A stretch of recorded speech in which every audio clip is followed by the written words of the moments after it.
The most dangerous sound in the world isn't an explosion. It isn't a siren. It's silence. 48 hours ago, at exactly 2:14 a.m. on January 2nd, the beating heart of Caracas stopped. The streetlights in the Libertador municipality flickered and died. The cellular networks went dead. The encrypted military frequencies used by the Presidential Honor Guard dissolved into a wall of static white noise. And inside the Miraflores Palace, the most heavily fortified building in South America, a ghost team was already inside the wire. Right now, it is Sunday, January 4th, 2026. If you are watching state television in Venezuela, you are being told that the president is safe and commanding from a secure location, and that the blackout was caused by imperialist sabotage on the Guri Dam. But the data tells a different story.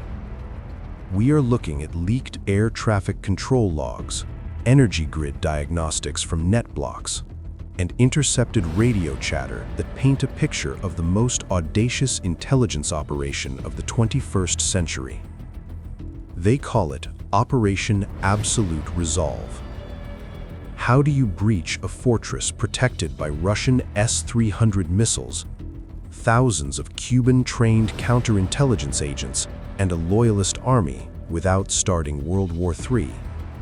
You don't blow the doors down. You make the building blind, deaf, and dumb.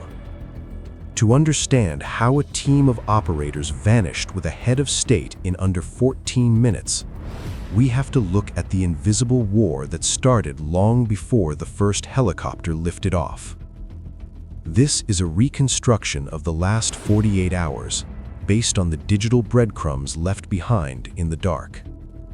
If you want to follow the forensic analysis of future intelligence operations like this, make sure you're subscribed. We are tracking this situation live. Let's go back to the moment the lights went out. The first mistake most analysts made yesterday was assuming the blackout was a brute force attack on the national grid. We've seen that before in Venezuela in 2019, but look closely at the outage map released by independent monitors this morning. In 2019, the whole country went dark. On January 2nd, the blackout was surgically precise. It formed a perfect 3-mile radius around the Miraflores Palace and the Fuerte Tiuna military complex. The suburbs of Petare, they had power. The coastal neighborhoods of La Guaira, they had power. This wasn't a grid failure. Intelligence sources suggest that at 02:13 a.m., a cyber payload that had been dormant in the SCADA systems of the local substations was activated. This wasn't just code that turned the switches off. It was code designed to disable the safety overrides, causing the transformers to physically fuse together. They didn't just cut the power, they burned the bridge so it couldn't be turned back on. But darkness alone doesn't get you inside the palace. The Miraflores has massive diesel backup generators. They should have kicked in within 10 seconds. They didn't. And this is where the intelligence war gets terrifying. According to a leaked logistics report from late 2025, the maintenance contract for those generators was serviced by a shell company operating out of Panama. It is highly probable that the maintenance performed in December wasn't maintenance at all. It was sabotage. When the main grid died, the backups tried to fire, choked, and failed. For the guards on the perimeter, the world simply ended. No lights, no cameras, no electric locks. But the scariest part wasn't the darkness. It was the silence on the radio. The Presidential Honor Guard relies on a tetra-encrypted radio network. It's supposed to be unhackable. Yet, at 02:15 a.m., amateur radio operators in neighboring Colombia and Brazil picked up a massive anomaly on the spectrum. It wasn't a message. It was a high-powered jamming signal broadcasting across the entire UHF-VHF military band. This is consistent with the deployment of a CHAMP missile, a counter-electronics high-power microwave advanced missile project. It's effectively a non-nuclear EMP. It flies over a target and fries specific electronic components without hurting people or leveling buildings. If a CHAMP was used, it explains why the guards couldn't call for backup. Their radios were just plastic bricks. Their night vision goggles were likely washed out. They were isolated in a bubble of electronic dead air. Now, you have to ask the obvious question. Venezuela has one of the densest air defense networks in the world. They operate the Russian S-300 VM Ante-2500 system. These radars can track 24 targets simultaneously and shoot down hypersonic missiles.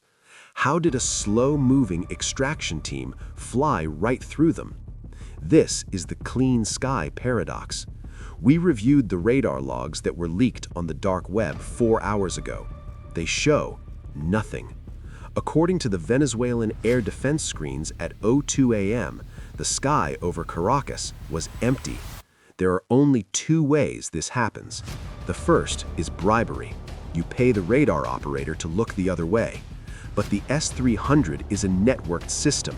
If one radar doesn't see it, another one should. You'd have to bribe hundreds of people without one of them tipping off the DGCIM's secret police. That is statistically impossible. In 2007, when Israeli jets bombed a reactor in Syria, the Syrian radars didn't go blank. They showed a clear, empty sky. The Israelis had injected a false signal directly into the radar's processing unit. We believe U.S. or coalition cyber warfare units successfully mapped the frequency hopping pattern of the Venezuelan radars months ago. On the night of January 2nd, they didn't jam the radar. That would have alerted the operators. Instead, they fed the system a pre-recorded loop of a quiet night. The operators in the control vans were drinking coffee, watching a screen that said, "All clear," while just 2,000 feet above their heads, stealth transports were entering the city. This leads us to the extraction itself. Eyewitness reports from residents in the Alta Gracia neighborhood describe hearing a heavy wind but no engine noise. This points to the use of silent bird technology. Heavily modified helicopters with noise-reducing rotors, similar to what was used in the Bin Laden raid, but 2 generations more advanced. They landed on the roof of the Jacaranda building adjacent to the palace and breached the perimeter wall. But here is where the story shifts from technology to human betrayal. You can hack a radar. You can jam a radio. You cannot hack a bunker door that is designed to withstand a direct nuclear hit. The president of Venezuela doesn't sleep in a bedroom with a window. He sleeps in a hardened panic room deep within the palace foundation. That door can only be opened from the inside. And yet, the raid lasted 14 minutes. There was no heavy drilling equipment found at the scene. No signs of sustained explosives used on the bunker door. The door was opened for them. This changes the entire narrative of Operation Absolute Resolve. This wasn't just a military invasion, it was the climax of an intelligence penetration that likely took years. Someone inside that bunker, someone with the biometric clearance to override the lock, was working for the extraction team. Was it a bodyguard? A family member? A general? We found a clue in the flight manifests of a private charter plane that left Maiquetía Airport 3 days before the raid, December 30th, 2025. The passenger list included the wife and children of the deputy commander of the Casa Militar, the unit responsible for the president's immediate physical safety. If that commander turned, if he was the key, then the SAM S-300s and the walls didn't matter. The threat was standing in the room the whole time. But getting the target is only half the mission. You have to get him out. At 02:28 a.m., the jamming stopped. The power flickered back on in parts of the city. The noise of the helicopters was finally heard as they ascended. This was the golden hour of vulnerability. The element of surprise was gone. The entire Venezuelan military machine was waking up. Fighter jets were scrambling from air bases in Maracay. So how did they escape? Radar tracking shows not one, but 4 different flights departing Caracas at high speed in different directions. One went north toward the Caribbean. One went west toward Colombia. One went south toward the Amazon. One went east. The Venezuelan Air Force was paralyzed. Which one do you chase? If you shoot down the wrong one, you might kill civilians, or worse, empty decoys while the real target escapes. By the time the Su-30 flankers got airborne, the signals had vanished. Now, 48 hours later, the world is in a state of suspended animation. The regime is cracking down, arresting hundreds of officers, desperate to find the leak. But the silence from Washington and the coalition is deafening. There is no victory lap, no press conference. Why? Because the intelligence value of the president is higher if the regime doesn't know what he is telling them. If he is currently sitting in a debriefing room explaining where the gold reserves are hidden, listing the names of deep cover agents, and providing the encryption keys for the military networks, then the regime is already dead. They just don't know it yet. This operation has effectively reset the geopolitical board in Latin America. It has proven that in the age of cyber warfare and deep penetration, walls are irrelevant. But there is one final detail that has been overlooked in the chaos of the last 2 days. A video surfaced on an encrypted Telegram channel just an hour ago. It's blurry, taken from a helmet cam during the raid. It shows the team entering the president's office. There is no struggle. The president is sitting at his desk, looking at the door. He doesn't look surprised. He looks like he was waiting. This raises the most disturbing question of all. Was Operation Absolute Resolve a kidnapping, or was it an extraction requested by the target himself? Did the president sell out his own regime to save his life? To answer that, we have to go back 6 months to a secret meeting in Barbados that was erased from the official records. This is where the deal was likely cut. To understand the truth about the meeting in Barbados, we first have to understand the environment that forced the president's hand. He wasn't just paranoid, he was being watched. Not by spies in trench coats, but by a digital siege that turned his own palace into a glass house. For the last 3 months of 2025, residents of Caracas noticed something strange. The city was plagued by drones. Not military reapers or predators, but small, off-the-shelf commercial quadcopters. They were everywhere, buzzing around the government towers in El Silencio, hovering over the traffic jams on the Francisco Fajardo Highway, and occasionally drifting near the exclusion zone of Miraflores. The regime dismissed them as toys. They thought it was local YouTubers or amateur photographers. Occasionally, the presidential guard would shoot one down with a shotgun or jam the signal, but they treated them as a nuisance, not a threat. That was a fatal error. We now know, based on data released by cybersecurity firms this morning, that these weren't hobbyist drones. Each drone was equipped with LiDAR scanners, light detection and ranging. They weren't taking pictures of the sunset, they were building a sub-millimeter 3D map of the palace roof. They were measuring the thickness of the walls, the exact location of the HVAC vents, and the rotation speed of the security cameras. While the regime was looking for stealth bombers on their radar screens, 1,000 cheap plastic toys were crowdsourcing the blueprints for the invasion. But the external map was only the beginning. The extraction team needed to see inside the walls, and for that, they didn't need high-tech sensors, they just needed TikTok. This is the Strava effect all over again. In 2018, fitness tracking apps revealed the location of secret US bases. In late 2025, it was social media algorithms that exposed the Venezuelan security shifts.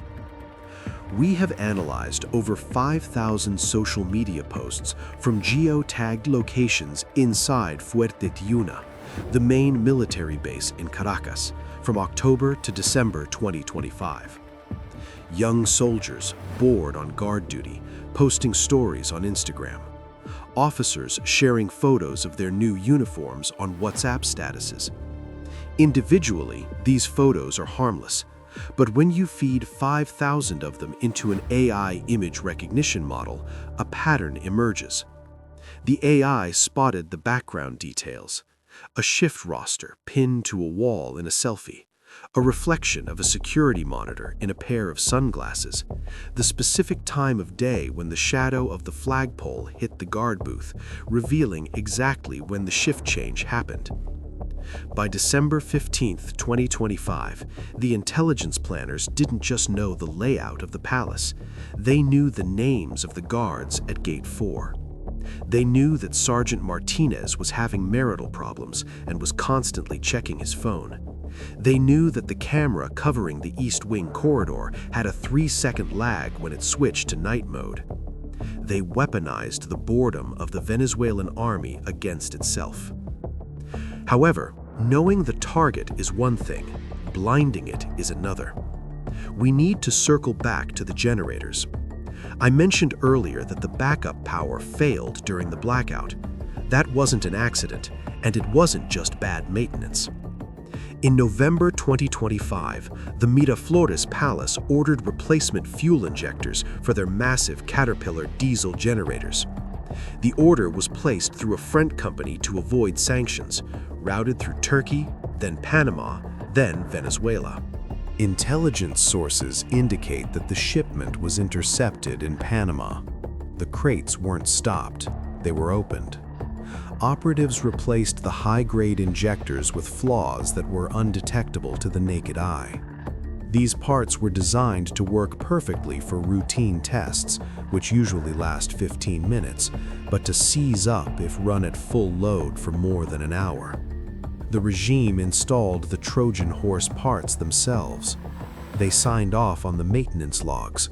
They effectively sabotaged their own life support system, thinking they were upgrading it. So by Christmas 2025, the trap was set. The map was drawn. The lights were rigged to fail. But there was one final variable: the Russians. The Wagner Group, now rebranded under the Africa Corps umbrella but still active in Venezuela, provides the elite inner ring of security for the president. These men aren't bored conscripts on TikTok. They are professionals. They don't use phones on duty. They don't take bribes. Electronic intercepts, tipped-off informants, and anonymous leaks all pointed to assassination attempts scheduled for December 5th, then December 12th, then Christmas Eve. Each time the Wagner team went into high alert, they locked down the palace, doubled the shifts, and kept the president in the bunker. And each time, nothing happened. It was phantom data, ghost threats.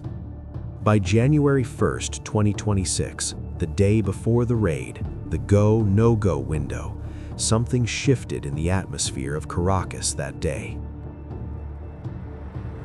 We have reports from sources within the Venezuelan central bank that large transfers of cryptocurrency, specifically Monero, which is untraceable, were moved from government wallets to offshore accounts. Not unusual for a corrupt regime, but the timing is suspicious.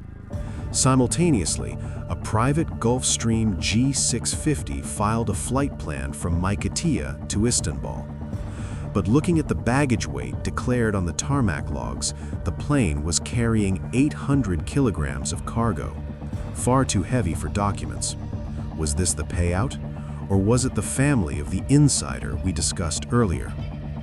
Let's look at the source K theory. In every successful extraction of a high-value target in history, from Mussolini to the Iranian nuclear archives, there is always an insider, someone who physically turns the key. The DGCIM, Venezuela's military counterintelligence, is ruthless. They spy on their own generals. They wiretap the bathrooms of the defense ministry. The only way to turn an officer in that environment is to offer them something more valuable than money: life. If the diplomatic flight on January 1st carried the wife and children of a senior Casa Militar officer to safety, that officer became the most dangerous weapon in the coalition's arsenal. He wasn't fighting for a paycheck, he was fighting to see his kids again.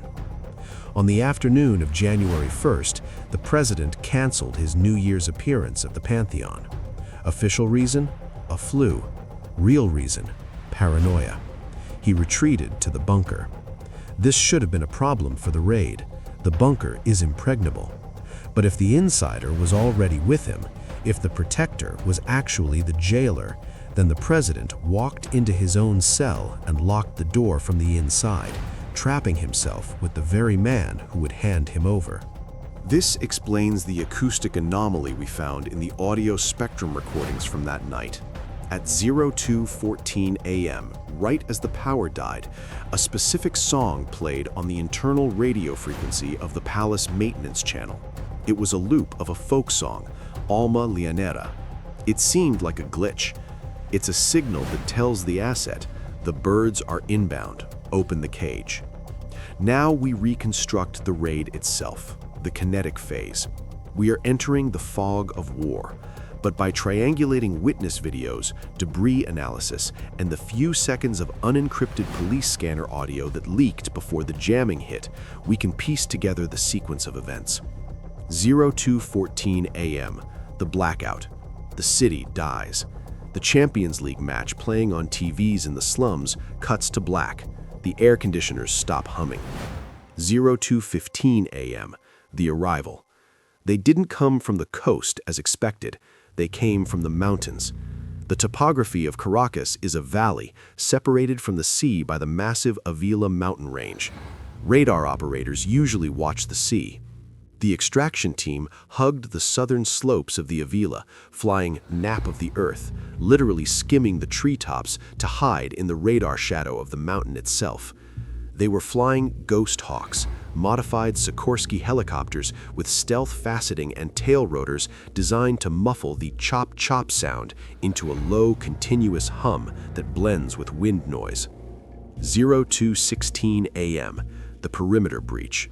They didn't rappel down, they landed. The roof of the Jacaranda building and the heliport of the palace itself were secured simultaneously, but there were no explosions, no gunfire. Why? Witnesses near the palace reported a strange, sweet smell in the air shortly after the power went out. This matches the profile of a fentanyl derivative aerosol, similar to the gas used by Russian forces in the 2002 Moscow theater siege, but significantly refined by Western laboratories to be faster acting and less lethal. The outer perimeter guards weren't shot, they were anesthetized. They fell asleep standing up. 02:19 a.m., the inner sanctum. The breach team enters the main building. They are wearing quad-tube panoramic night vision goggles, GPNVG-18s, giving them a 97-degree field of view. The palace is pitch black to the human eye, but to them, it looks like high noon in green phosphor. They move past the unconscious guards. They don't clear every room. They don't check the corners. They run straight for the library elevator. How did they know the path? Because of the glass house surveillance we discussed. They had memorized the route. They knew exactly which floor tiles squeaked. 02:22 a.m., the bunker. This is the moment of truth. The elevator is disabled by the power cut. They use the emergency stairs. They reached the blast door of the La Roca command center. Standard doctrine says you use thermal lances or shaped charges to cut the hinges. That takes 20 minutes. They didn't have 20 minutes. The helmet cam footage that leaked on Telegram shows the point man approaching the heavy steel door. He doesn't raise his weapon, he raises his hand.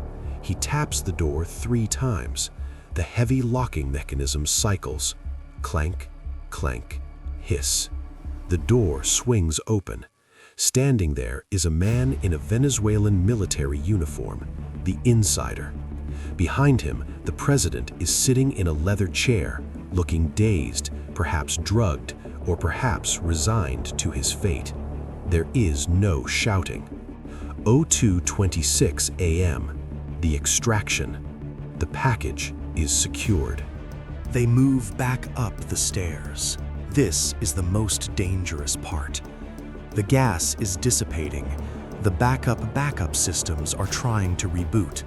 The Wagner Group advisors in the barracks across the street are waking up and realizing their comms are dead. A flare goes up from the courtyard, a frantic attempt by a loyalist soldier to signal for help.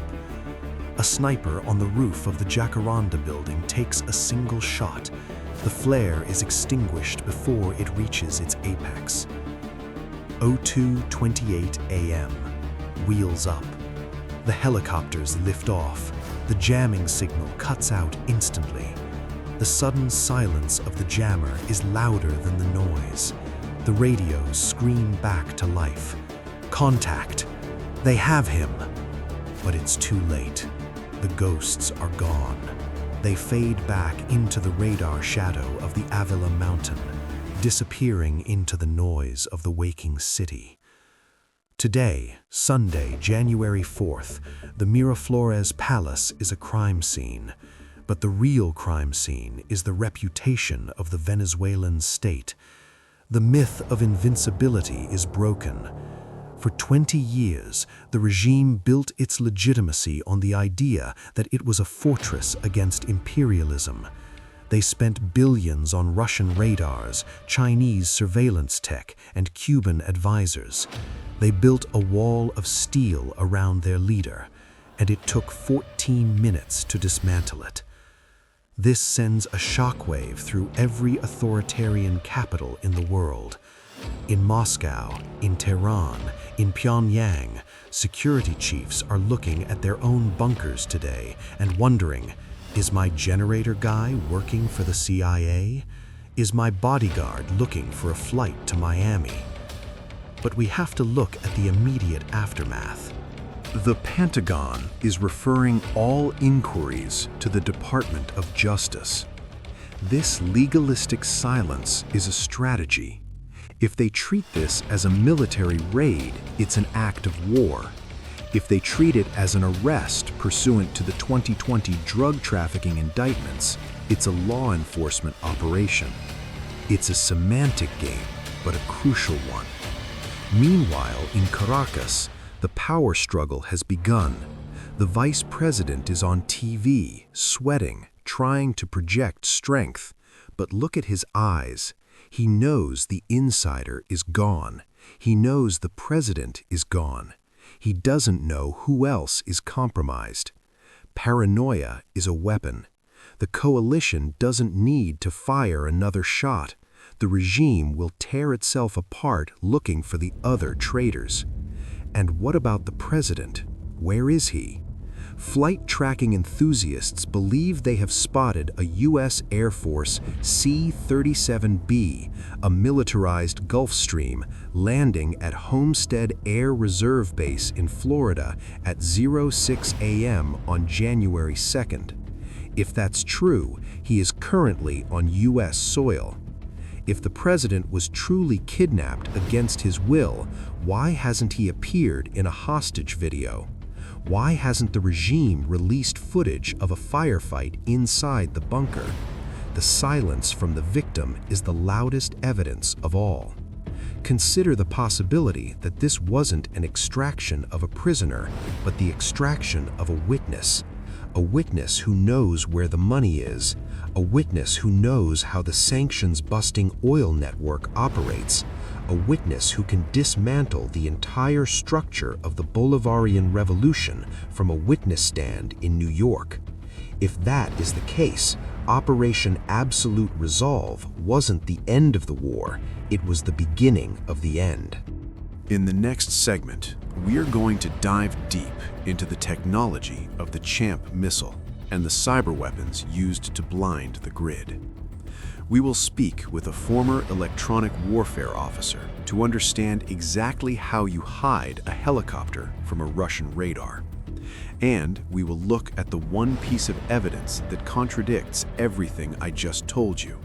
A single blurry photo that suggests the president wasn't the only one taken. Stay tuned. We promise to explain the magic behind the blackout. But in the world of special access programs, there is no magic, only physics that hasn't been declassified yet. Let's look at the weapon that likely killed the lights, the CHAMP. CHAMP stands for Counter Electronics High-Power Microwave Advanced Missile Project. It's a cruise missile, but it doesn't have a warhead. It doesn't explode. It doesn't kill people. It flies over a target building and emits high-power microwave bursts. When those microwaves hit a microchip, they induce a voltage surge that fries the circuitry instantly. The lights go out. The servers melt, the encrypted radios turn into bricks. But the coffee on the desk doesn't spill, and the guard standing next to the radio is physically unharmed. The blackout of January 2nd confirms it is no longer an experiment, it is operational doctrine. By using a CHAMP, the coalition solved the biggest problem of an extraction in a city of 3 million people: collateral damage. If they had bombed the power station, people would have died. If they had jammed the whole city, hospitals would have failed. The microwave attack was a scalpel. It carved out a dead zone exactly where they needed it, leaving the rest of Caracas functioning. But blinding the electronics is only half the battle. You still have to deal with the acoustics. We mentioned the silent bird helicopters. Aviation geeks have been analyzing the audio spectrum from the few civilian videos recorded near the extraction zone. Standard helicopters make a thump-thump sound. That's the sound of the rotor blade tip breaking the sound barrier. The audio form from that night shows a different signature. It's a low-frequency hum, almost like a heavy ventilation fan. This suggests the use of adaptive rotor technology, blades that physically change shape in flight to slice through the air more efficiently, keeping the tip speed below the speed of sound.